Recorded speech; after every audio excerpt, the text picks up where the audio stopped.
across America. Live, this is Point of View.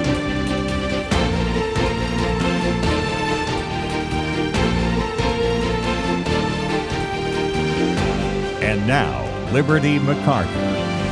Welcome to Point of View and happy Tuesday. Always a pleasure to be with you. Kirby will be back with you tomorrow, but today we have a lot of great things to discuss, several important topics, and don't forget you can follow along with all of them at pointofview.net. In the second hour, I'll be interviewing Megan Feveryear on a devotional that she has out. I think that'll be a very encouraging interview, and I'll close out the show today giving you a little peek into what's going on at the Know Why podcast and what's coming up. I like to do that whenever I can so that you can get an inside scoop into what's going to be coming out that week. So tomorrow a new episode will come out on the Know Why podcast, but you'll get a preview of that today at the end of the show. But first, let me remind you that you can take action. You can make a difference. And we want to equip you to do that. You don't just have to listen to the information, but you can go out and you can make a big difference, as so many Point of View listeners have over the years. And one of the ways we make it easy for you to do that is at the website, pointofview.net. We have multiple action alerts. So we try to keep tabs on what's going on in Congress so that you can contact your senators or your representatives, sometimes both, depending on what's going on, and make your voice heard. And so right now, we are encouraging you to contact Congress regarding the SAVE Act and to just be aware of what's going on with voter ID legislation. And there's a great article that you can read at pointofview.net today. If you go to today's show notes and you click on today's show and learn more, this is from the Daily Signal, and it is talking about the importance of your vote. And so it correlates with the SAVE Act and the action item that we have there. But I really wanted to just remind all of us, remind myself, honestly, that one vote can make a difference. So Fred Lucas, who is an investigative reporter with the Daily Signal, has written about this, including so many examples of races in the last 10 years or so that have been decided by a very narrow margin. I won't even have time probably to list all of these examples, so I encourage you to read the article from the Daily Signal for yourself. But let's start out where he starts out, which is something that we may not think about as much as some of the national elections or the federal level. And that is races for the state legislatures. These are extremely important for multiple reasons. We're going to get into some of those, but here's how close those races can be. So when you are voting for whoever's going to represent you in your state legislature, okay, here's how close those races can be. Between 2018 and 2025, 660 elections were decided by fewer than 10 votes. Of those 94 elections, again, state legislature races, 94 elections were decided by one vote, according to Ballotpedia. And since 1992, there have been 1,371 elections ending in a tie, while another 530 were decided, again, by a single vote. So here are some of the reasons why those elections, which we see from the data, can be so narrow and really literally decided by one vote. Your vote actually making a very discernible difference. One of the reasons why those races are so important is because they can impact national elections. Because state lawmakers are the ones that draw congressional maps. They write election rules, and states themselves have a lot of leeway to make rules around voter ID, ballot harvesting, all the things that Point of View has talked about so often. And of course, we've talked about redistricting and all of that. So that happens at the state level. And so your state legislature can make a huge impact. But also, so many of the moral issues that we talk about on Point of View, like your state, whether or not it's going to vote to enshrine abortion into the state constitution, or whether that's even going to be available for a vote, other kinds of legislation related to pro-life issues, or even surrogacy. I talked about that yesterday. If you didn't listen, you can go catch the podcast at Point of View Radio Talk Show. But Florida is actually trying to outlaw surrogacy because it is, the United States, let's just say, is like the most unregulated place in regards to surrogacy. And there are so many ways that it takes advantage of women and, of course, children. So school choice, so many different things that impact your daily life and your family's daily life is decided at the state level.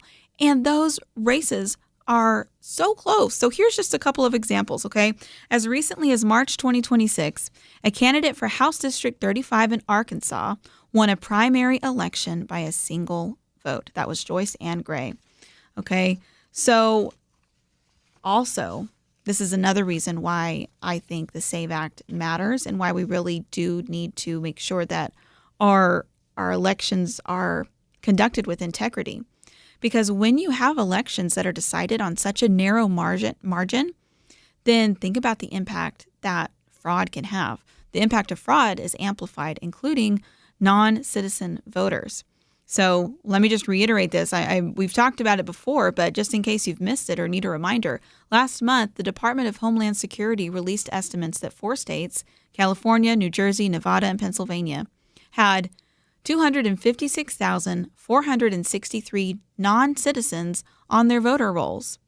Separately, the 25 states cooperating with the DHS and maintaining their voter rolls identified at least 28,000 non-citizens registered so far. Zooming in on New Jersey alone, it had 6,600 non-citizens registered to vote, and as many as 400 may have voted. That's a lot when you look at some of these state legislature races that are determined by 10 votes or 1 vote. And what was crazy, I was reading something else about the New Jersey situation. There was so little oversight that a lot of those non-citizens were actually registered to vote on accident. They weren't even trying to commit fraud, but they were just automatically added to the voter registration rolls when they, I think it was when they were getting some sort of ID or license or something. Okay, so the state level matters, but they really do matter too because, again, like I said a few minutes ago, and I'm guilty of this, we focus on the big thing. We focus on senators, we focus on representatives and the president, of course. But one of the best ways that we can really impact what's happening in our neighborhood, in our area, and really love our neighbors, this is a great way to take action from a Christian perspective too, is to vote in local elections. Because things like your budget, a lot of tax issues, again, the social issues, all of that is decided more at state and local levels. And so even things like, and again, Point of View has been saying this forever, but like town council, city council, neighborhood council, school board. I know that we've had Point of View listeners who have actually been motivated to run for school board themselves. Those races can make such a big difference. So as we are nearing the midterms, I just encourage you to keep an eye on any local elections that are happening. And sometimes they happen at different times. So you do have to do a little research on your individual area and get educated. And sometimes that can be hard to do. I know in the past I've tried to look at, different people running for city council in my own city and things like that. And it can be kind of hard to find good information on them. Obviously, a lot of local people running, they're just, everyday people that are wanting to make a difference in their town. They don't have a lot of the resources. But think about this. If you can do the research and then you can identify certain issues or maybe get behind a candidate that you think is going to actually really beneficially impact your town or your neighborhood, think about the impact that your advocacy on behalf of them can have. So many people aren't even aware of the local candidates that are running for a lot of those smaller positions. So one person can make a huge difference, whether that's in the voting booth or just raising awareness about the candidates that are running for local election. Stay encouraged about that. Take action. If you want Point of View to help you take action, go to pointofview.net, click on the Take Action tab, and we have multiple action alerts there. We'll be right back.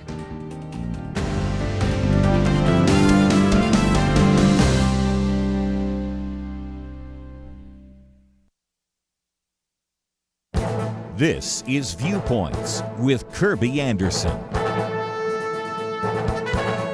Most people know that the Strait of Hormuz is a strategic choke point, but many others that we forget about need protection. Jim Garrity documents the danger in his article, Strait Talk, the Threat to the World's Waterways. There's also the Bab al-Mandeb Strait, which is the Red Sea maritime choke point. It has become the biggest export route for Saudi Arabian oil since the closure of the Strait of Hormuz. Four other key waterways are the Straits of Malacca between Malaysia and Indonesia, the Suez Canal in Egypt, the Strait of Gibraltar between Spain and Morocco, and the Panama Canal. In the past, the U.S. Navy has been patrolling the world to guarantee the freedom of the seas and freedom of navigation for all nations. Jim Garrity says under America First, we negotiate a deal to ensure our ships travel through these choke points, but leave the rest of the world to figure out how to protect their own ships. As I've mentioned in previous commentaries, the crisis at the Strait of Hormuz has precipitated an oil crisis. a fertilizer crisis, which will ultimately be a food crisis. Pirates and terrorists are seeing how one country can hold the world hostage and are looking to use other choke points to advance their economic or political agenda. They're also seeing how such disruptions can be facilitated by using relatively inexpensive drones. Purchase several drones, fire them at cargo ships, watch prices soar, then list your demands. This is why defense contractors are feverishly working to develop anti-drone technologies and signal jammers. Threatening choke points on the world's waterways has become a new phase of warfare. I'm Kirby Anderson, and that's my point of view.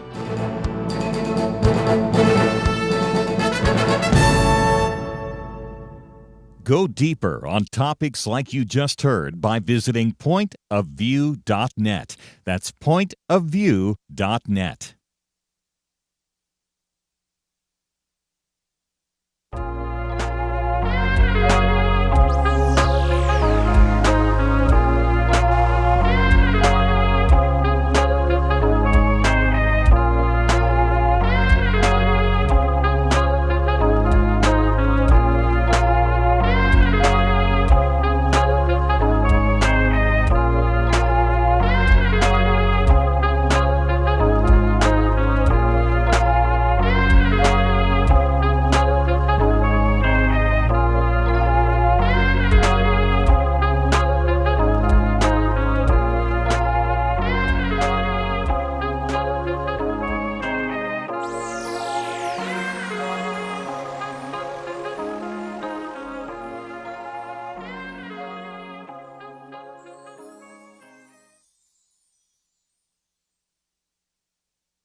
You're listening to Point of View, your listener-supported source for truth.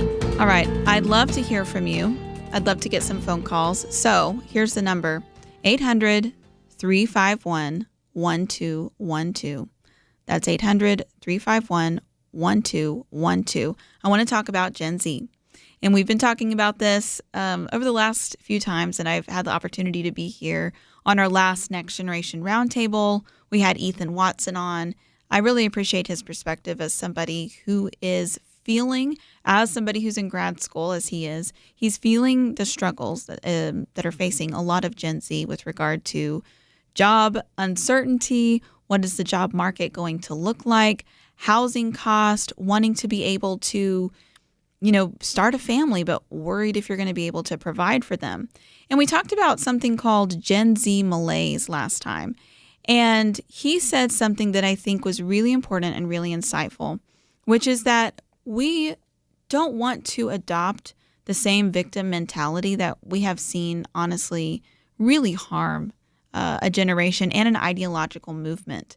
We don't want to give up our agency to be able to actually have somewhat of an effect on our own life. So how do we balance acknowledging that we don't want to have a victim mentality, but also that there are some difficulties, some, economic struggles, let's just say. So if you're Gen Z or millennial and you know what I'm talking about, or maybe you are somebody older than that, but you have some perspective, you overcame some struggle or financial hardship early on in your life or family or career, and you want to offer encouragement or perspective, I'd love to get that perspective. You can also comment on Facebook. We'll watch and see if you comment under the live stream. But here's an article you can read at pointofview.net. Gen Z isn't screwed. So this is definitely an argument more on the side of, hey, don't fall into the victim mentality. Pull yourself up by your bootstraps a little bit. And so for some people, they may agree with it. For some, they may say that, well, it's kind of an unfair characterization. But again, if you want to comment on that, 800-351-1212, or you can find the number at pointofview.net. So this is by Emma Camp. She's kind of an up-and-coming writer at the Wall Street Journal. She writes a lot of opinion pieces. She's Gen Z herself, so I like to follow her and see what she's writing about.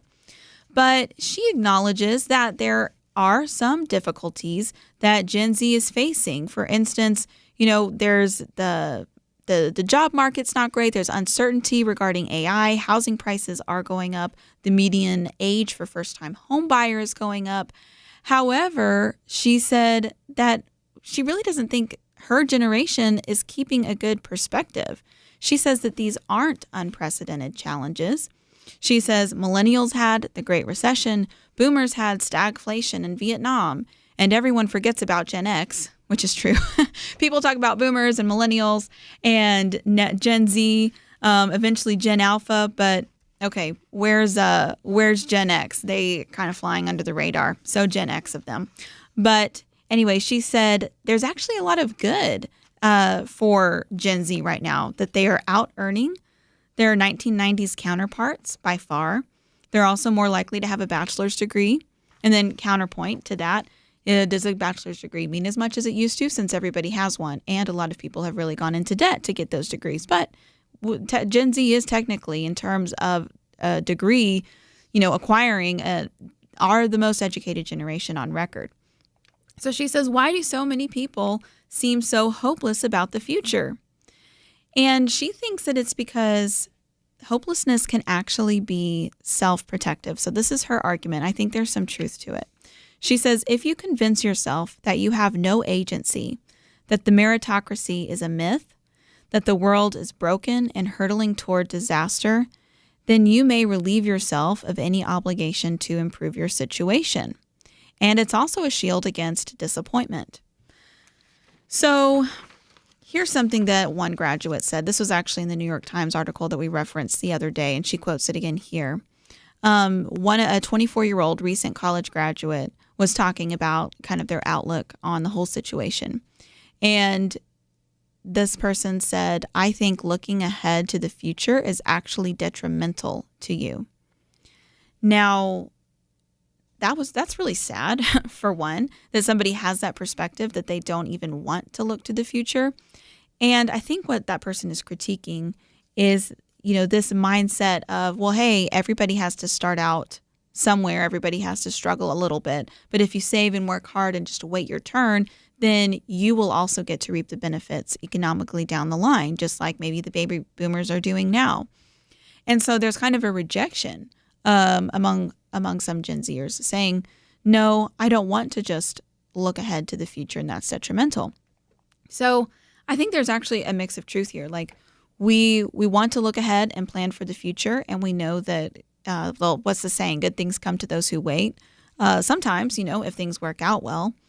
But at the same time, we can't put all our eggs, in meaning our internal hope, in the basket of the future, so to speak. We have to be willing to, as Christians, from a theological perspective, have a joy-filled perspective here and now. So let's remember what Paul wrote in the New Testament. Rejoice in the Lord always.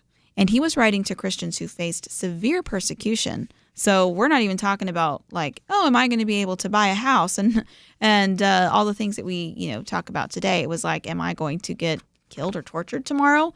Or how do I deal with my family who's persecuting me because I converted to Christianity? And then he says to rejoice in the Lord always. And so there is somewhat of an attitude here.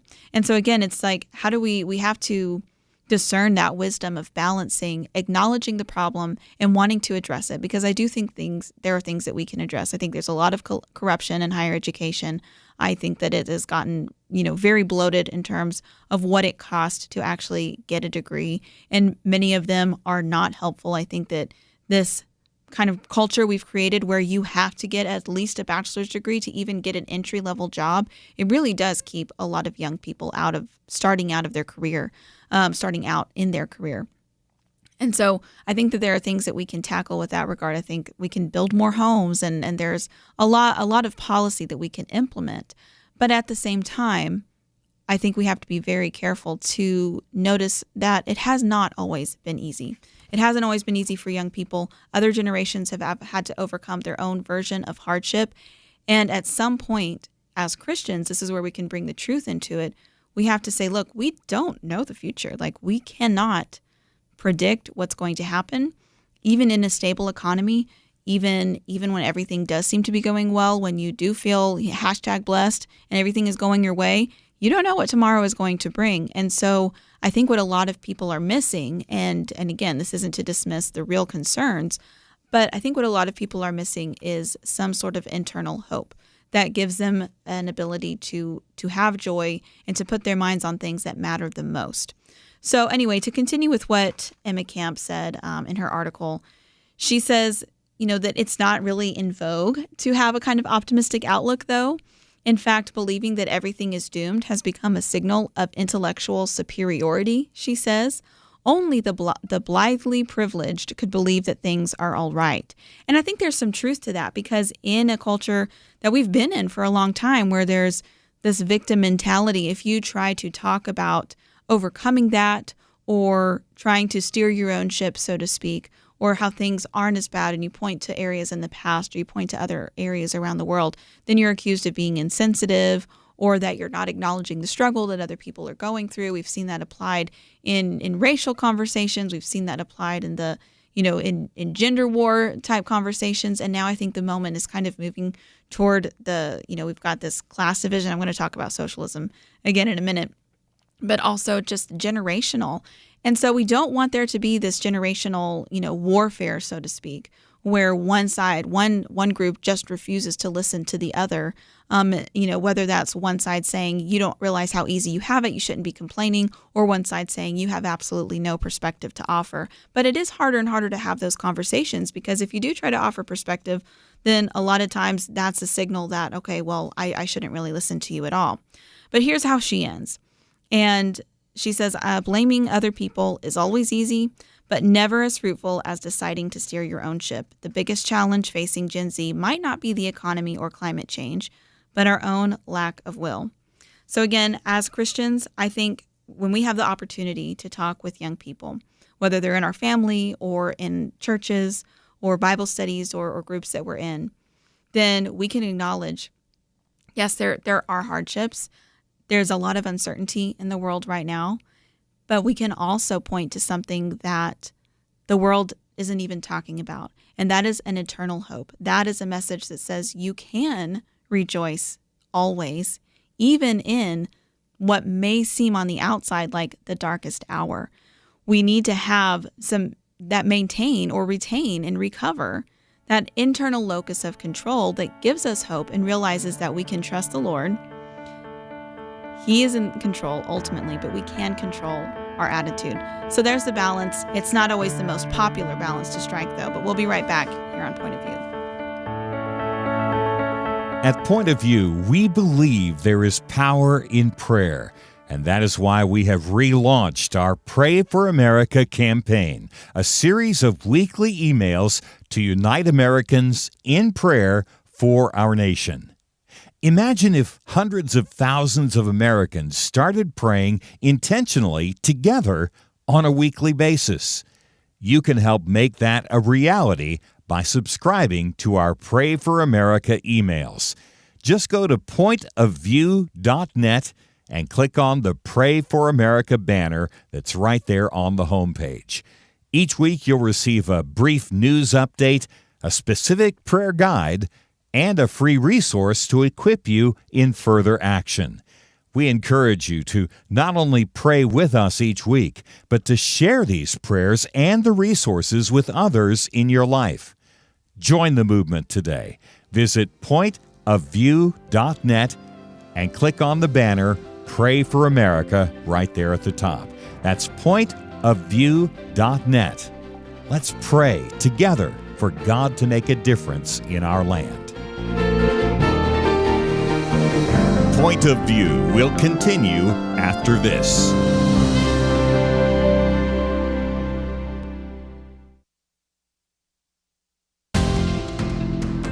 You are listening to Point of View.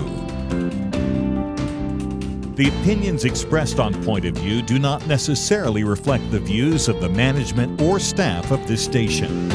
And now, here again is Liberty McArtor.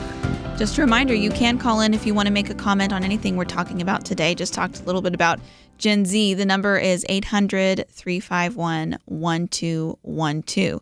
Now, I did want to talk a little bit about socialism. We've talked about it plenty of times. Kirby has written multiple booklets on the subject, which are extremely helpful for staying well educated. And we need a lot of education. So we've talked about socialism and why so many young people are identifying with socialism and supporting it. And I know I've emphasized the need for historical education, but there is kind of another take on why socialism is taking off. This is from Arthur Brooks. Will Socialism Make You Happy? He was writing in the Free Press. You can read the article, of course, at pointofview.net. And so, as he notes, and as we've discussed, nearly 2/3 of Americans ages 18 to 29 hold a favorable view of socialism. And he's like, not the, the Denmark version, not the Nordic socialism, which really isn't pure socialism, but actually advocating for some of the things that are in the platform of the Democratic Socialists of America group, which we read those, I think, on Friday, and we can revisit those again because it's really communism is what they're arguing for. So many of what they say in their platform can almost be taken word for word from the Communist Manifesto by Karl Marx. So anyways, why is this on the rise? Why are we seeing this trend? And so he wants to approach it from the perspective of a behavioral scientist. And I think this is really interesting. It does add another angle to the conversation and give us something to think about. I don't think it makes it any less concerning, and I'll explain why in a minute, but it is interesting to think about how maybe this is part of the reason why we're seeing this. In short, he thinks it's a trend. So here's his quote: "Democratic socialism as we see it today is a fad. Although it might wreak some havoc in the near future, it will collapse to be remembered merely as a passing political fancy." Maybe. That would be nice, but not really looking forward to the havoc that it's going to wreak in the meantime if it does continue to rise in popularity. So he actually quotes a friend of his who says, and I think that there's some accuracy to this, that American culture tends to kind of revolve around social fads and moral panics. And that was the quote. And I think we can all think of some social fads and moral panics that we have seen in our time. But then they are abandoned quickly, is the argument, kind of studying American social trends. So Arthur Brooks is saying that both the socialism that we see and the populism and kind of the other swing of the pendulum to the far right among young people are temporary crazes. And he says these are dangerous because they can distract us from real issues that we need to address. And of course, there are so many. I would say that this is a real issue as well. Of course, socialists and we see they are starting to get elected in different cities. We just talked about the importance of local elections. But anyways, this is interesting, and I hadn't thought about this before. But he talks about how fads work. And while we tend to think of them as a social contagion, where people are just kind of blindly following along, they're actually rational, he argues. Okay, so he cites this famous paper, I guess famous in kind of the psychologist field, where they looked at and studied fad adoption to see that it was actually a way for people to economize on gathering information by imitating others who they assumed had more information than they did. So it is a way for human beings to follow people and follow advice and gain information from people that they think are trustworthy and are smarter than they are. And this actually, just to kind of reference COVID again for a minute, last week we talked about the congressional hearings with Dr. Anthony Fauci and how there were so many lies that were uncovered and what so many people suspected was actually happening. There was no scientific consensus on where the COVID-19 virus came from, all these different things. And then Americans ended up being arrested and villainized because of that. And a lot of people, who else was villainized? People who actually trusted the institutions. It depended on which circles you were in. If you were down in Texas, then at first you may have been the oddball out if you were walking around HEB wearing a mask on your face. But there were other places where you were ostracized or worse for not wearing a mask. So it really did kind of depend on where you were from. But I think one of the reasons why so many people initially at least went along with some of these recommendations to social distance, not wear a mask, all these different things that then we later on found out may not have actually had much of an impact is because of this very scientific, this behavior right here that he explains, where we try to gather information by imitating people who we think are more informed than we are. And if you think about it, that's rational because you want to go to the expert with your question, right? When it comes to social fads or even political fads, then that can get kind of dangerous. And this is why I think it's so important to call out a lot of the political influencers and voices. And there has been kind of a movement. We've talked about this rise in anti-Semitism on the right, on the left as well, among young people in a lot of these influencer circles. And we've talked about the impact of people that a lot of us used to consider conservative. Figures like Tucker Carlson, Candace Owens. There are others who maybe were never conservative to begin with, like Nick Fuentes, who are spouting, conspiracy theories, things that are easily provable as being wrong, as being lies, anti-Semitism, things that are not conservative, things that go against Scripture, even if they claim to be Christians. So many examples of this. And there is an argument that I've heard to kind of just dismiss that. And I think that, honestly, that's what Vice President Vance has done in some of his reaction to that, to really not want to give it too much attention. But here's why I think it's important for us to call that out, because in a digital age where the majority of people are getting their news and information from social media, well, the way they're doing that, especially young people, is they're watching the short videos. They're watching clips. And those clips are often coming not from a reputable news source, not from Point of View, at least the ones that they're watching, but from other sources where people are acting very confident. They seem like they know what they're talking about. Maybe it's somebody that the people trusted before, and then they kind of went off the rails. But since they had listened to them and built a kind of a trust relationship, one-sided, even though it may be for a while, then they are likely to trust them. So this is why it's really important. Even when you think, I don't even want to address that craziness or the conspiracy theories, think about how many people are listening, though. And think about how many people might be assuming that that person has more information than they do.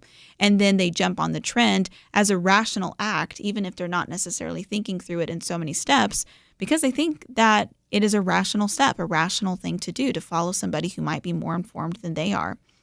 So here's a quote from Arthur Brooks. He says, "In fact, your cousin, who just now started saying weird conspiratorial things, was probably just following a podcaster or influencer he respected in doing so." That's exactly what I'm talking about.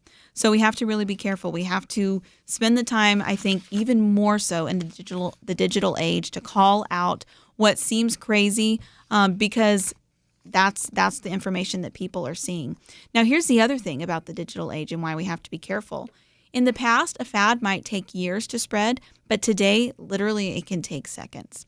And, the 24-hour news cycle that was talked about so often years ago and how rapid the news was, it is not 24 hours anymore. A lot of times, if you're talking about an article that was going viral and everybody was commenting on X, / Twitter in the morning, by the evening time, we've moved on. We're talking about something different. Last week, that's ancient news. Like, that is how rapid the news cycle moves today.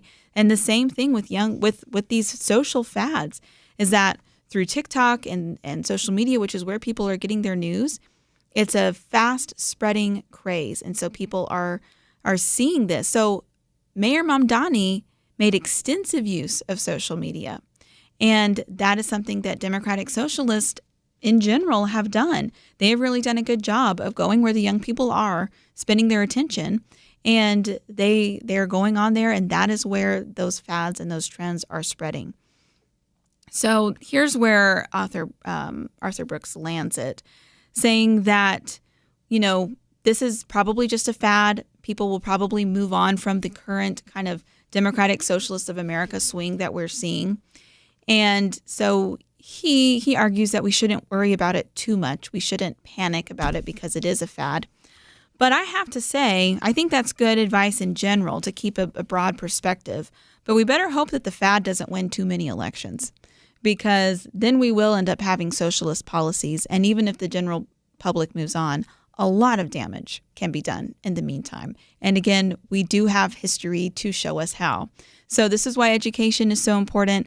Also, just educating people, like, you can have this kind of conversation with your kid or your teen to say, this is how fads spread. Make them aware so that they're more equipped to use discernment when they see something that all of a sudden seems like it's popular out of nowhere.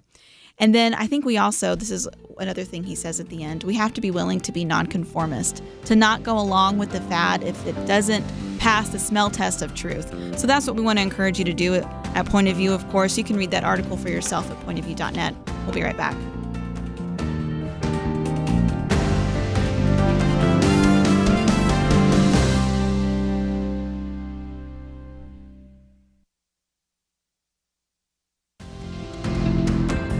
You're listening to Point of View, your listener-supported source for truth. Okay, what weird thing is artificial intelligence doing today? Well, I have to address this one. And let me start with a passage of scripture, actually. This is from Isaiah chapter 8, verses 18 and 19. And when they say to you, inquire of the mediums and the necromancers who chirp and mutter, should not a people inquire of their God? Should they inquire of the dead on behalf of the living?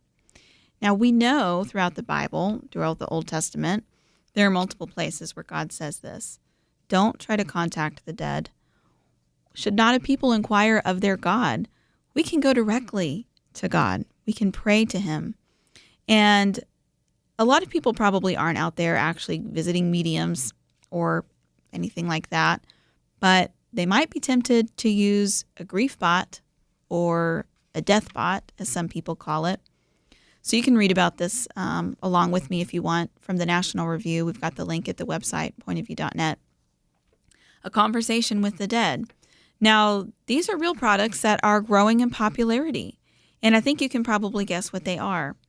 They are chatbots, or like I said, called grief bots or death bots, sometimes dead bots, that mimic a person who has passed away. And they allow somebody who is grieving that person to have a simulated conversation with them. Now, I could probably just end it there and be like, hey, I think most of us agree that this is a bad idea. But again, since so many people are using this, I really do think that we have to articulate it. So another word for this is called a generative ghost. And so I think we know maybe intuitively, at least a lot of us do, that, hey, this is not a good idea because we're not actually communicating with the dead when we do this. But we shouldn't even be trying to do that or simulating that, even in our darkest grief and even as tempting as that might be. Should not a people cry out to their own God? Like, should we not pray to God about that person, about our grief, and work through it with him? But let's get into some of the psychology behind it as well. This episode or this article does a really good job with the deep dive of why this is probably not great for our brains. So this is Mary Frances O'Connor. She's a professor of psychology and head of the Grief, Loss, and Social Stress Lab at the University of Arizona. She spoke with National Review and said, if we continue to pretend our loved one is just absent and not permanently deceased, and that our relationship to the death bot is a transformation of what was and not the same relationship with who we loved, we are no longer living in reality and no longer in a reality with our living loved ones. And that is so important. Death is a tragedy. It's a tragedy that Jesus Christ has overcome. And yet in this world, it is a tragedy that we have to deal with. And so instead of dealing with it and processing that in healthy ways and biblical ways, we just allow ourselves to pretend that it didn't happen, then we're detaching ourselves from reality. And that can harm not only ourselves, but the other people that are still in our lives. So she actually has written a book that she talked about in this article called The Grieving Brain, and she differentiates between grief and grieving. She talks about how grief is reoccurring, like if you do lose somebody close to you, and we all know this. We've all gone through that. We've all lost someone at some point. It happens to everybody at some point in life. You know, we continue to experience that grief throughout our life, even as we heal. There are going to be moments that remind us of them and that we are going to feel that pain and that loss. But grieving a person is different than the sensation of grief. That is a process, and it should be a trajectory. It should be something that changes over time.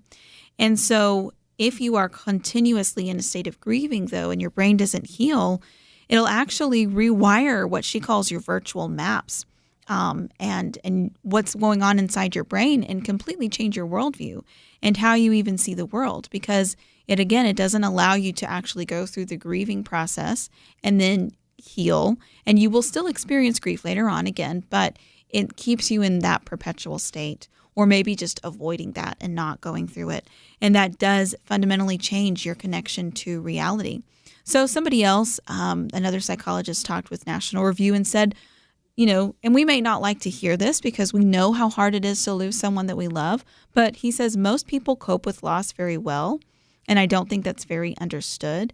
10% of people who experience a loss suffer more seriously in the long run, so I don't think that means that it doesn't hurt or that it's not painful, but that humans do have the capacity to deal with loss and overcome that, and especially, again, if we have that eternal hope, right?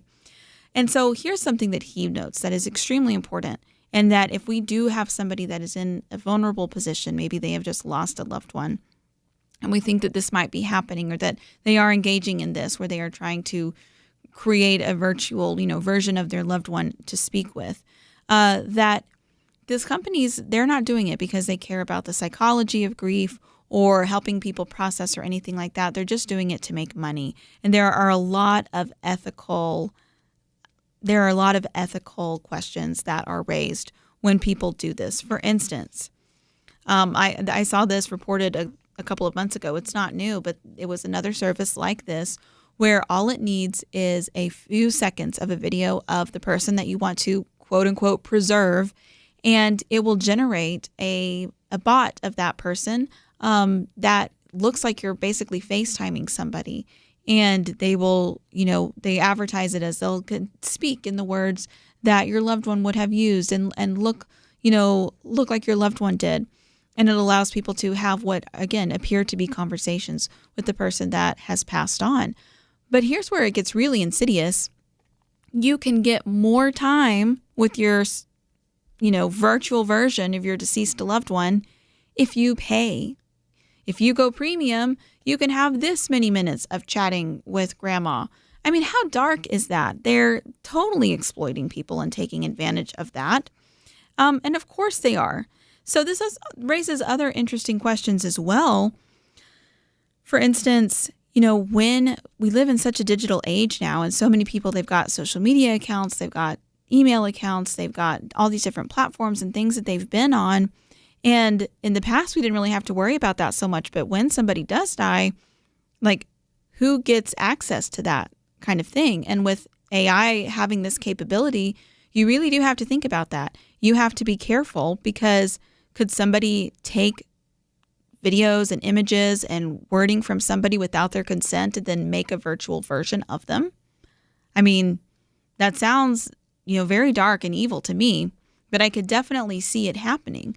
I was talking earlier actually with some people from my church about AI scams and how to guard against those, because we are in an age where it's harder and harder to discern what's true and what's false. So I think people could definitely take advantage of somebody who is deceased if they were able to get their information. So the kind of passing on of the digital legacy as something that has to be stipulated, in end-of-life plans and in wills and things like that now, because what would happen if somebody without consent created a digital version like that, what they might call a digital twin?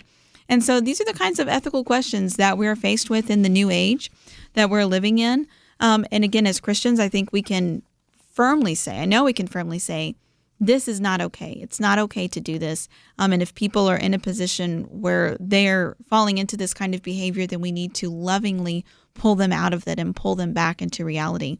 When we come back from the break, I'm going to interview Megan Feveryear on some encouragement, a great new devotional that she's written. But I do want to, after that, come back and talk about other ways people are doing the same thing, maybe not for the deceased, but it's called a digital twin.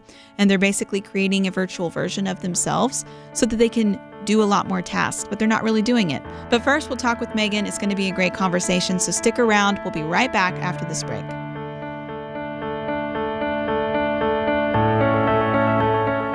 Who can you trust? Years ago, many of us could probably have provided a fairly long list, but today it seems we almost can't trust anyone. Educators don't even know what a woman is anymore. Many so-called public servants have shown all they care about is themselves. The FBI has been accused of bias, law-breaking, betrayal, and journalism. It's largely corrupt, with no Clark Kent standing up for truth, justice, and the American way. All of this is why Point of View Radio is more important than ever, and your part in supporting us is more needed than ever. Do your part today in supporting trustworthy truth. Stand with us and help push back the lies and the darkness. Visit pointofview.net. Don't put it off. Take a moment right now and click on that big blue button that says Donate Now. Or call to invest at 1-800-347-5151. Pointofview.net and 800-347-5151. Point of View will continue after this.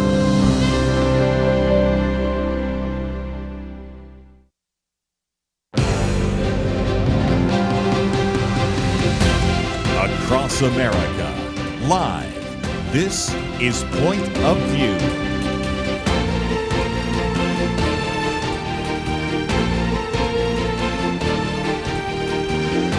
And now, Liberty McArtor. You know, it can be so easy sometimes in our Christian walk to feel stuck or to feel timid, but we want to live boldly for Christ. And so Megan Feveryear is joining us right now to talk just about that. She's the author of several books and has experience in digital marketing and event management. She's the founder of This Day Ministry, and she is joining us today to talk about her latest book, Reclaiming Boldness. It is a faith-centered devotional designed to help readers discover confident, grounded, and active relationship with God. Megan, thank you so much for joining us on Point of View today. Thank you so much for having me. I'm so happy to be here. Well, I'm really excited to talk to you. And first, I would just love to hear more of your story. What inspired this book and brought you to this place in your life where you wanted to talk about reclaiming boldness? Yeah, well, I think so often we just take so many steps back in our journeys, whether it's, we get comfortable in life or we just stop wanting to just live and do the things that scare us. And I know I got to a point in my life where I was like, well, I'm comfortable where I'm at. So I don't need to take too many steps forward. I have a good community. I have a good family. Everything is good. And it struck me one day. I was like, well, why am I just going to settle for good when it could be great? Or why do I not want to just continue to step out of the boat more? And when that thought hit me, I was like, if I'm not alone in this, there's other people out there that also feel this way, but they just don't know the steps to take to really execute that. And it's not that it's even that hard. So often we just don't realize that it can be as short and simple as doing something each day that scares us. So that's what inspired it. I think that's so wise because, especially, we're privileged to live in the United States of America. It can be easy to just get comfortable instead of pressing into what else God might be calling us to do. In your book, though, I saw a theme here where a lot of it has to do with connecting with other people and how they inspire us and can spur us on. And so one of the things that we know is affecting a lot of people today is loneliness and isolation. And one of the things you talk about that I think is so timely and can be so helpful for us today is connecting with people who might be different than us. So talk a little bit about why that matters. Community is such an important aspect of life. And like you just said, loneliness is a big part of culture today, and it really kind of started with the smartphone trend and doom scrolling. People think that they found their people through Instagram when truthfully, I always say to people that I mentor or to people that I'm around, I'm like, are they really your friend or are they your friend on Instagram? Because there's a total difference in that in-person connection and then the digital connection. But when you get with people, when you're surrounded by people, your mental health is better. You can share or discover that you're probably dealing with the same problems. Everybody is probably dealing with an issue at work that they can't figure out exactly how to resolve, but usually by the end of the week or by the end of the month, it'll come to an end in some way, shape, or form. But when you're around those other people, you build those connections, you build those lasting friendships and that support system. We were made to be together. I always take it back to Genesis. God didn't create man to be alone. He created Eve to go with Adam. So we were created and built to be in community. Noah wasn't alone on the ark. He had his family with him. So we were always built for people. Yeah, that's so good. And something you said I think is so insightful is that when we are on these online platforms, we think that we find our people or our community. Like you can find a lot of people who are like-minded online. But you remind us, here's a quote from your devotional, life in community isn't always easy, but so much of that natural friction and pushback and just dealing with the messiness of life is kind of lost when it's all online. So I'd love for you to expound on that a little bit and why that might actually be good for us to lean into like some of those uncomfortable moments in community. Yeah, well, when you are with people, one of my close friends and mentors said this to me one time. She said, Megan, your people will be with you in the best moments, and then they'll also see the worst moments. Mm-hmm. And that can be hard. Like you have to get to a vulnerable place to have people want to walk with you in times when you're not going to agree with people that you're in the room with. But it's important to share those messy moments in life with people. When you're not able to share those moments, then you kind of all bottle it up inside you, and that gets hard. We weren't meant to, again, handle it alone. I know that there's been times in my personal journey when thankfully my community has come alongside me, and they've been able to say the hard things like, hey, Megan, you have to snap out of it. We're going to go share a meal, and by the end of this meal, we're going to be good. And usually we are. A lot of problems can be solved around the table. So it's all in how you get in the dirt with your people. Yeah, getting in the dirt. I like that.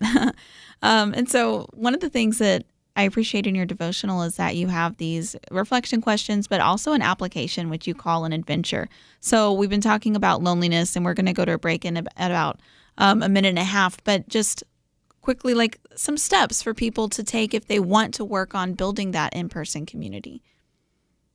Yeah, my number one step is if you are a believer and if you attend a church, get in a community group at that church. Because most people are in those because they're in the exact same spot that we're all in. We want friends. Nobody joins them because they have an overabundance of friends. Everybody's in them because they want friends.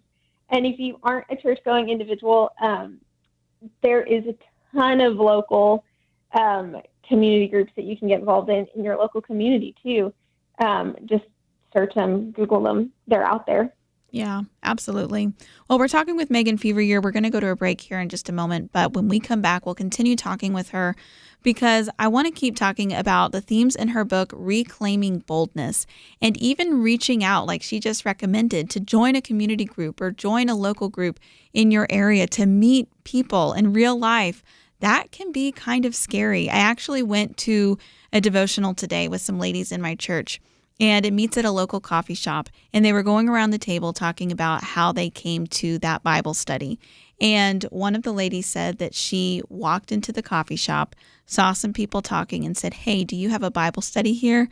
And they said, yeah, we do. Do you want to join?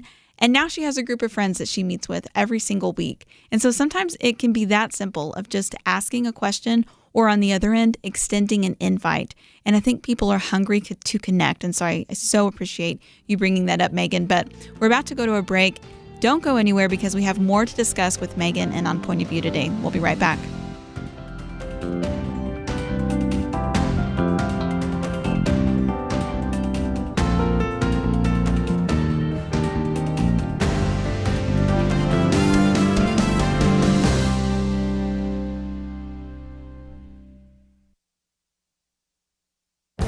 This is Viewpoints with Kirby Anderson.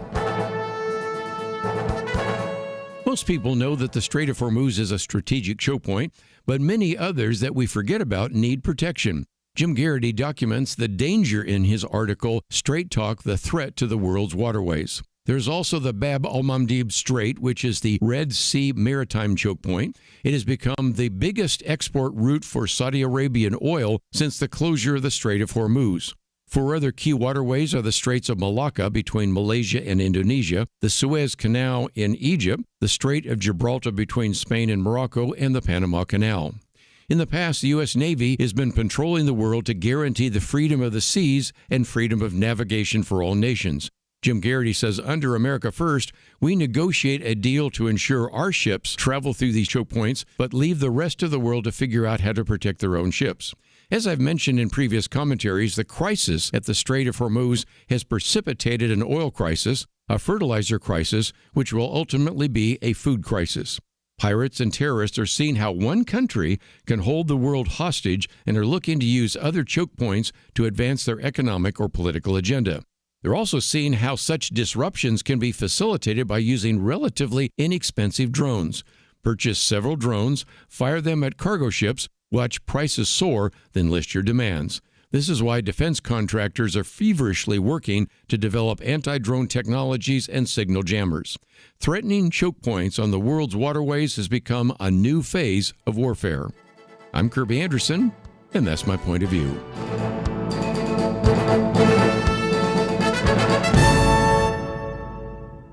Go deeper on topics like you just heard by visiting pointofview.net. That's pointofview.net.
You're listening to Point of View, your listener-supported source for truth. All right, still talking with Megan Feveryear about her latest devotional, Reclaiming Boldness. Megan, a minute ago you said something that I actually had wanted to ask you about, and you were talking about how many problems can be solved around the table. And so this is a quote from your book, which I just loved. If Jesus chose to meet people through meals and shared moments, perhaps the table is not an interruption, but the ministry itself. And that made me think about how busy our modern lives are. Like, I don't even know how many families sit around the dinner table once a day anymore. And yet, I think you make a really important point about that act of sharing a meal. So I'd love to hear you talk about that. Yeah, well, growing up, we always had dinner around the table, me and my family. So to me, I just thought that it was common knowledge that everybody had dinner around the table. And it wasn't until I went to college that I quickly realized, oh my goodness, not everybody grew up the way I did. So I was so thankful for that upbringing, that my parents, even if my dad had to work late or however their schedules, it like you set aside 30 or 40 minutes and you had a meal around the table. And during that time, I would see it brought before my very eyes that, hey, like there may be this issue, and I may not have understood it because I was a child, but I could see how, we're going to just lay it aside. We're going to be grateful for what's in front of us, which was at that moment our food, right? Like our physical food. We were going to be grateful for that provision, and it's all going to get worked out. And truthfully, now looking back here almost 30 years later, I have a lifetime of a good round of meals around the table. And now, when in my adult life, I've been able to gather my friends around the table and share Friendsgivings and different just daily meals, living independently. And I've seen where no matter what it is, whether somebody calls me and says, hey, like we're having just a tough day, as soon as you say, can I bring dinner to your house, or let's go out to eat tonight and let's just talk. The atmosphere changes, the environment changes of their mind. There's a reset of a focus. And you level the playing field, so to speak. And something happens around a table. I think that's kind of why Jesus did so much of his ministry around tables and around meals, because he knew everybody felt equal. That's really beautiful. And just the impact that had on you as a kid being raised that way. And man, what would happen if we just incorporated that more often? And, my parents were good too about like having people over after church. They would try to do that. And like, we had a small church, but they would kind of go through everyone and like take turns inviting people over and just opening their home and sharing a meal. But this is one of the reflection questions you asked that's kind of related to that.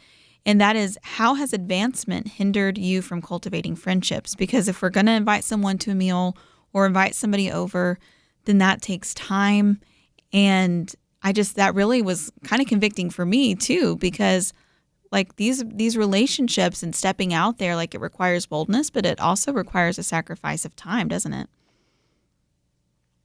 Yeah, absolutely. And honestly, time is the one thing that people can't seem to get any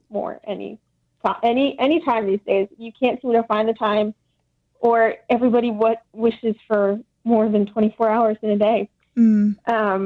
But truthfully, to say, hey, I would love to have lunch with you. That's probably going to take one time to either get there, or time to, if you're having them over at your house, you got to prepare the food or go get the food. They have to come. There's all these different logistical things. So there's a slight inconvenience, right? And it's trying to get around the inconveniences and remember, hey, like God gave me this amount of time today, and what I get done in this moment is what is supposed to be done. And it's giving yourself enough grace, but knowing that the person that you're supposed to be with, or you're supposed to share that time with, is supposed to be there and equally important to be held in that situation. Yeah, that's so true. How many times I know for myself, like, and I imagine for others too, maybe like we're busy and it's because it's something good. It's like it's related to your job, or maybe even a ministry thing, like a church thing. And it's like, I'm sorry, I don't have time to talk to you right now. And it's like, wait, God probably put that person in front of me for a reason. And I'm thinking I'm off doing something important. But, I could have engaged with that person and just slowed down. Time to get around the inconvenience. That's a great quote. That's so good. But I also wanted to talk to you about maybe some of the hard seasons.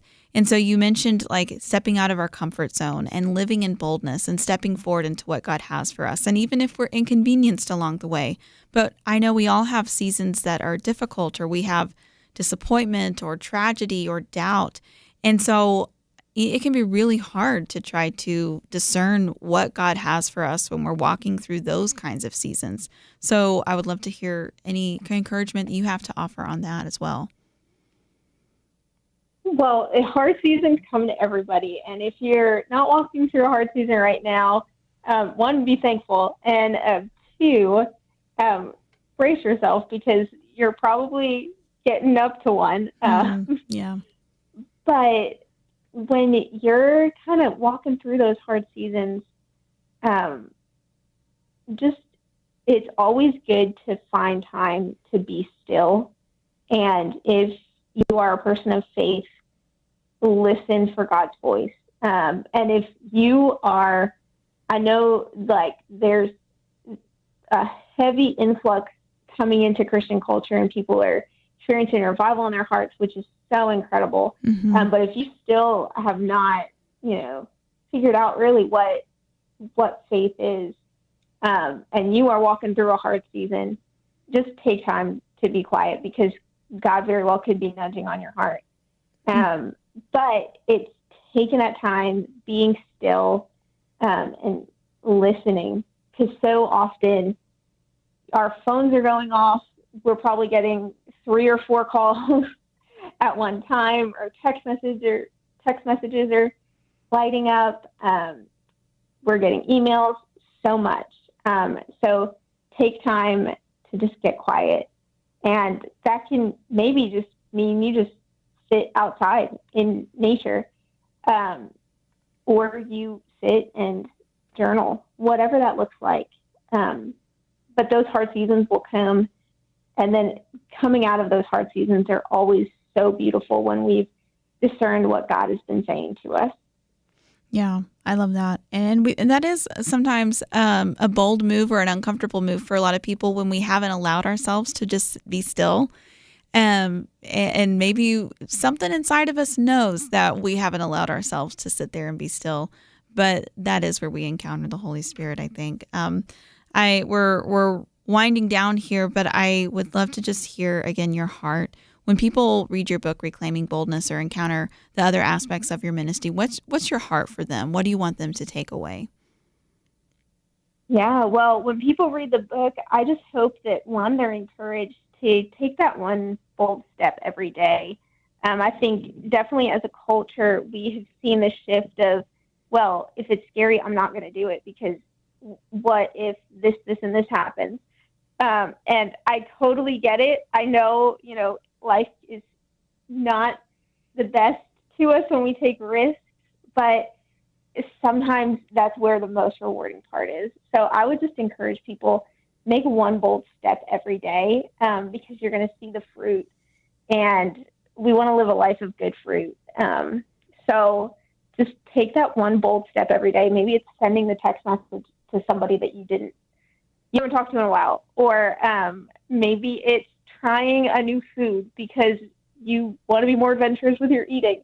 Whatever it may be, try that new thing every single day, and take back the lie that the enemy has spoken over you, that you can't live a life that is full.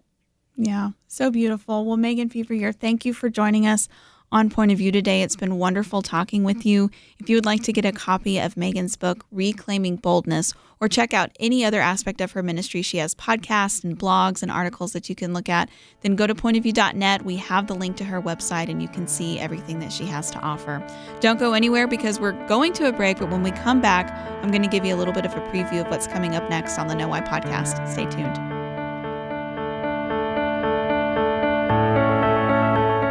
In 19th century London, 2 towering historical figures did battle, not with guns and bombs, but words and ideas.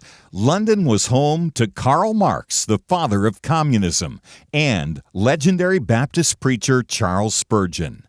London was in many ways the center of the world, economically, militarily, and intellectually.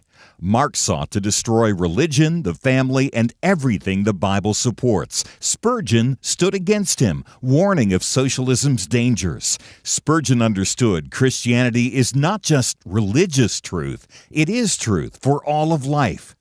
Where do you find men with that kind of wisdom to stand against darkness today? Get the light you need on today's most pressing issues delivered to your inbox when you sign up for the Viewpoints commentary at pointofview.net/signup. Every weekday, in less than 2 minutes, you'll learn how to be a person of light to stand against darkness in our time. It's free, so visit pointofview.net/signup right now. pointofview.net/signup. Point of View will continue after this.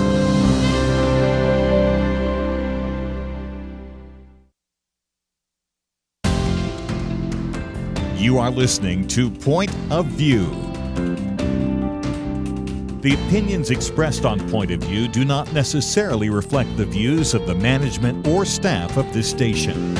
And now, here again is Liberty McArtor. All right, so I promise this applies to what I'm going to talk about that's coming up on the Know Why podcast when the new episode comes out tomorrow. But I did promise that I would talk a little bit more about this whole issue of a digital twin or online replica, because at the end of the last hour, I talked about this product, this trend of using artificial intelligence to create a grief bot, or basically an image of somebody that has passed on, and how all it takes is a couple of seconds of a video of them, of their voice, some uploading of some things that they wrote for a chatbot to be able to generate a convincing video and image and writing that mimics that dead person. And we talked about the problems with that, but there are other areas where the so-called digital twin is being used as well.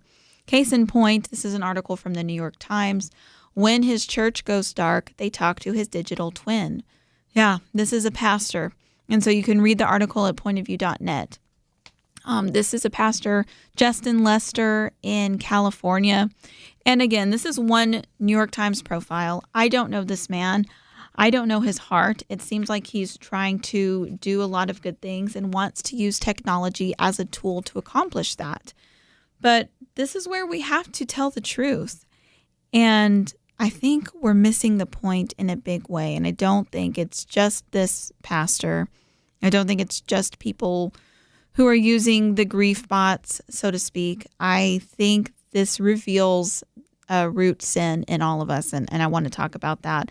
But just for an example of some of the other ways that the so-called digital twin is being used. Now, again, this is where you upload your video of yourself or a recording of yourself and as much of your own writings, or in the case of a pastor's sermons, etc., that you've written, and you try to customize a chatbot to be able to replicate you and your voice and your, supposedly what you would say or think or do or suggest in a situation. Here's how much people are using those.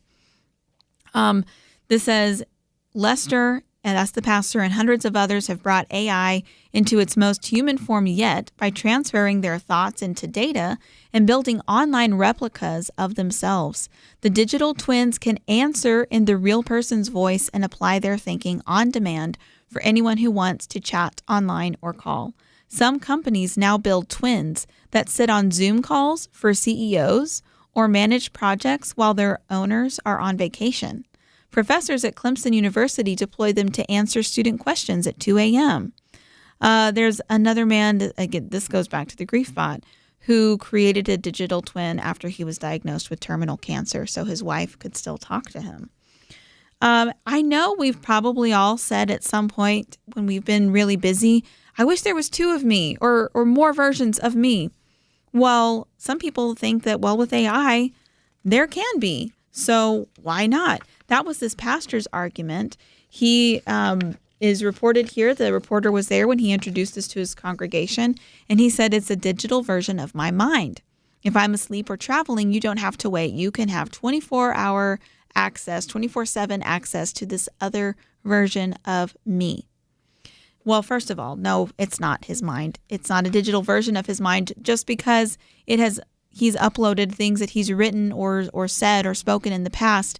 It's still not his mind. It's fundamentally different. It is a completely different kind of thing. And, maybe the chatbot can generate answers to somebody's questions based on something that he has talked about before. But think about this. When we are speaking with somebody in person or even digitally, but they're in real time, and we're actually processing the things that they are telling us, then we have room for the Holy Spirit to inspire us whenever we respond back for a new thought or idea based on the context or that individual to occur to us that is applicable in that situation. So it is not a version of anybody's mind to say, well, here's everything that I've said in the past. Here's all my data. Now upload that, and this is going to generate a response that's consistent with that. Now, maybe in some instances that might seem helpful, but it's not the same as actually talking to somebody's mind. So calling it a digital version of anybody's mind is not even true. And so the way that he kind of couched this was actually inspiration from Paul, who said he called this cutting edge technology. I don't know if it was cutting edge, but it was just letter writing, and how when he was imprisoned or unable to visit churches, he would write letters to, quote, extend his presence so his ideas could travel beyond his body. Again, that's completely different. That's fundamentally different, because even in a letter, even in delayed communication, you are still the one that is actually coming up with the words, coming up with the language, or in the case of Paul, inspired by the Holy Spirit. So it's not the same as extending your ministry digitally by creating a chatbot to do ministry for you. But what happened is, why is this? And again, I don't know the motivations here, and so I don't want to come across as judgmental. But one of the things that he found is somebody who really advocates for technology in churches to implement the latest technology. His congregation was growing really fast, and he began to travel every week to preach elsewhere or advise other church leaders on how to adapt AI into their church situations. And so here's what the article says. It was impossible to pastor hundreds of people with the same intimacy that he had before. And so this is why he wanted to create this, so that he could continue to be available to answer questions to his congregants, even when he wasn't actually available for a conversation. Now, here is where I humbly suggest that I think this is a pride issue, because, and maybe we don't want to see it like that, but if you are growing as a church, good. There's a lot of churches that are dwindling. And yeah, congregants are needy. People are going through grief. They're experiencing these hard seasons. They have theological questions. There's all kinds of reasons why somebody wants to talk to a pastor. And if you've ever served on a church staff or as a pastor or been in ministry, then you understand that. But if you're growing at that rate and you have a congregation that is hungry for connection and questions, and they have those needs that pastors are supposed to be there to meet, then doesn't it make more sense to raise up more pastors, to train other people in ministry to be able to extend the ministry, to actually be the hands and feet of Jesus? That is what we are called to be as the church. Pastors aren't called to just be the one, expert or oracle that everybody in their congregation can go to. Now, this was an interesting anecdote that after he released this, he actually had a young woman come up and shake his hand after the service.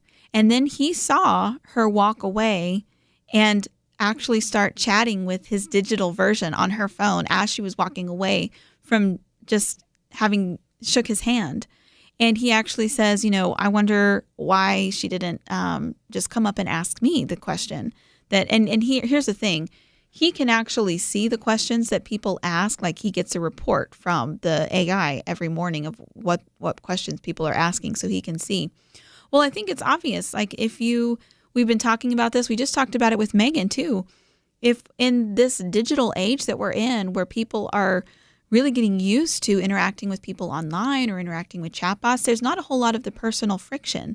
So it can be a lot less intimidating to just talk with the digital version and feel like you're speaking with your pastor, even if you are intimidated to step out in boldness and actually ask your real life pastor a real question.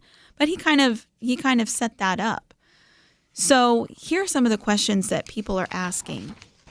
He would get these reports. He would see that engagement with the, quote, digital twin peaked at 11 p.m. And it's, late night distress. People are having these questions late at night. There are, questions about, I think that I'm confused about my gender identity, or my marriage is falling apart, or how, a married couple, how are we supposed to relate to each other? What are the biblical roles for husbands and wives? Or somebody needing encouragement because they're about to have heart surgery the next day. And so they're talking to the digital version of their pastor for care. And he goes through and says, in these conversations with the digital twin, it responded how I would have. But it's just not the same. And so this is going to kind of take me into what I talk about on the Know Why podcast this week, because I think so much of the root of all of our issues today, whether we're talking about AI or we're just talking about our personal lives, is that we don't want to acknowledge our own limitations. If we acknowledge our own limitations, then that means we can't actually do everything on our own, and we need God, and we might need other people too. And so people are talking about agentic AI, where you can have AI agents, whether in the context of ministry or in companies, in work, where, it can do so much stuff for me. And we're not really pausing to think, why are we wanting a tool that can make us feel like we're doing more than we could ever be capable of actually doing as an individual? Is it because of pride? Is it because we don't want to trust God? We don't want to build those relationships to train up other people or delegate responsibility? I think a lot of it does come down to pride and refusing to acknowledge our limits. Continue talking about that for a few more minutes when we get back from this short break.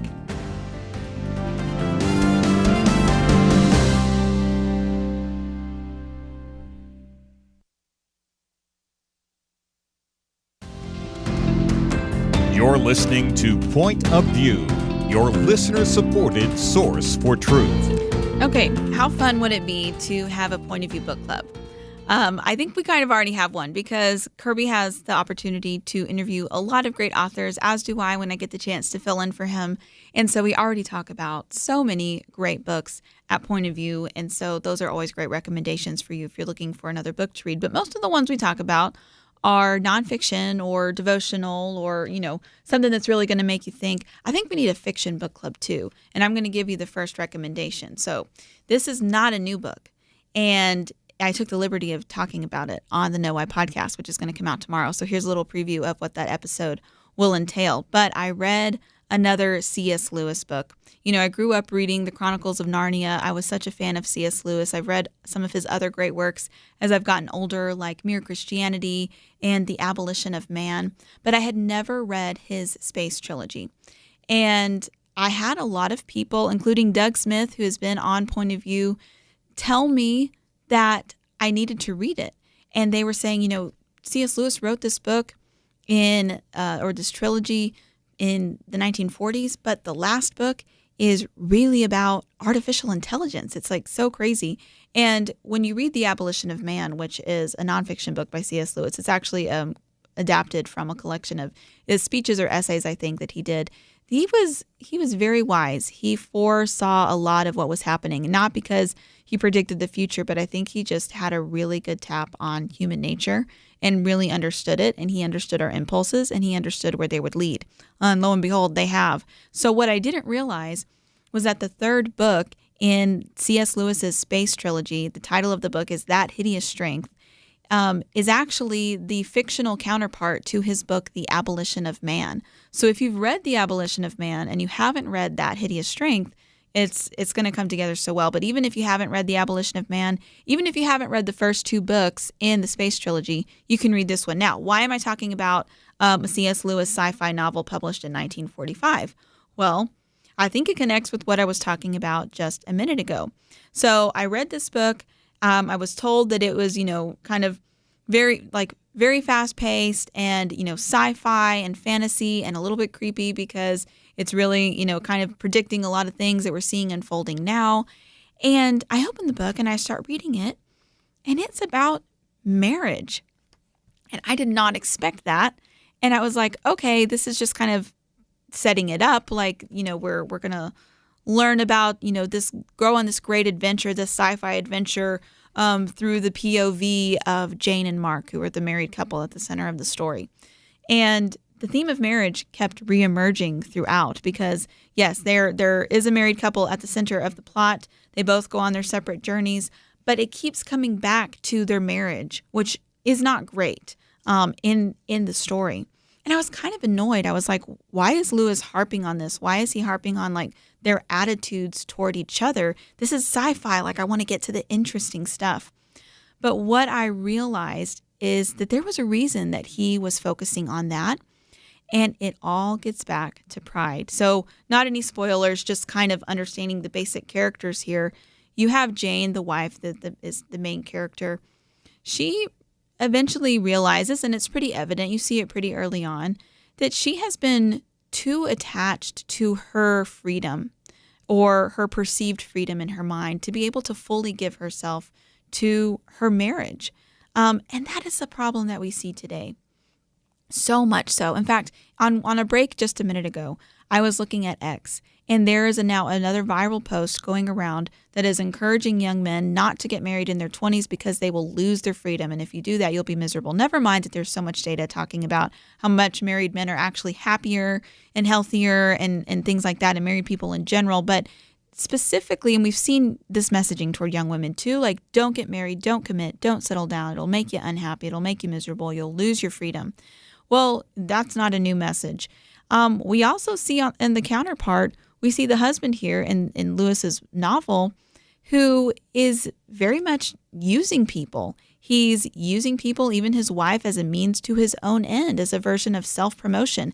At the core of both of those problems, though, is a kind of self-worship where you're not willing to actually love sacrificially or really love somebody else for their own sake, outside of what you might gain in the process.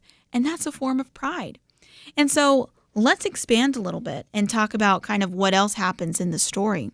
You have something that really happened at the Tower of Babel, and I think we're seeing it in Silicon Valley today, but in That Hideous Strength, in the novel that Lewis wrote, it's called Bellberry, and it's that kind of the central location where this new institution is trying to rebuild the world essentially on their own terms. And what I realized as I was reading this book is that at pride, which historically Christians have called it the queen of vices, like this is the root sin. It's a rebellion against the order that God created. It's a rebellion saying we know better. We don't want to live within the authority of creation that God has ordained. We want to create our own version of life in the world and do things in such a manner that we can control them. Everything from how we view intelligence and how we want to solve the problem of aging to how we even procreate. So it's interesting that a lot of the things that the bad guys in That Hideous Strength propose in terms of living, this is a quote, with make our brains live with less and less body, learn how to reproduce ourselves without copulation. Sounds kind of weird, probably sounded weird in 1945. But today you have Sam Altman, the OpenAI CEO, and many others in Silicon Valley who have paid $10,000 worth of down payment to Netcomb, which is a company that is researching how to upload your mind to the cloud. And Sam Altman has said, I assume my brain will be uploaded to the cloud. Now, that's a very extreme version of transhumanism, which is the merging of biology with technology. But there are many people who are advocating for that as some sort of solution to the problem of aging and death in the natural world. We also see eugenics emerging again, with people intentionally using IVF not as a fertility treatment, but so that they can screen their embryos and only implant the best ones. And we actually have people who are leading these companies saying this is the way that children will be brought into the world in the future. So once again, we see this. And why? It all sounds very sci-fi, very fantastical and very strange. But I think it goes back to that root of we want to remake the world and creation and life on our own terms. We don't want to accept the world that God has created, because if we do that, we're going to have to accept God, and we're going to have to accept that He does demand something of us. He demands our loyalty and our heart. This is a great quote from Paul Kingsnorth. He wrote a book that came out last fall called Against the Machine, and it really has stuck with me. He says, because of all the technology that we have, we seek openly now to become the gods we always wanted to be, using technology as the force which will get us there. So to bring this back to marriage, which is kind of where the book ends, and I won't give any more details so as to avoid spoilers, is that whether we are wanting to create an alternate reality where we can somehow escape biology, or whether we are wanting to just escape familial commitments and our responsibility to other individuals who are made in the image of God, at the root of it is pride. And I think that that's why Lewis couched this really fascinating sci-fi kind of science fantasy novel and tied this bow at the beginning of an end, talking about marriage and sacrificial love. If we submit to God and the order that He has created, we will flourish and be so happy. The more we rebel against that because of our pride, which is what's been going on since the Garden of Eden, we're actually not happy and we won't ultimately succeed. But we're out of time for today. Thank you so much for listening to Point of View today. Thanks, Megan, for engineering the show, and Derek for producing the show. Kirby will be with you tomorrow, Dr. Matthews on Thursday, and I'll be back on Friday for the weekend edition. So thanks for listening to Point of View. The Bible tells us not to worry, and yet there is a lot of worrying stuff in our world today. Thankfully, the Bible doesn't stop at telling us not to worry. God gives us a next step. He says we need to pray. But sometimes even knowing what to pray can be difficult, and that is why Point of View has relaunched our Pray for America movement, a series of weekly emails to guide you in prayer for our nation. Each week, you'll receive a brief update about a current issue affecting Americans, along with a written prayer that you can easily share with others. We'll also include a short free resource for you in each email so you can learn more about the issue at hand. Will you commit to pray for America? Go to pointofview.net. Click on the Pray for America banner at the top of the page to subscribe. Again, that's pointofview.net. Click on the Pray for America banner. Let's pray together for God to make a difference in America. Point of View is produced by Point of View Ministries.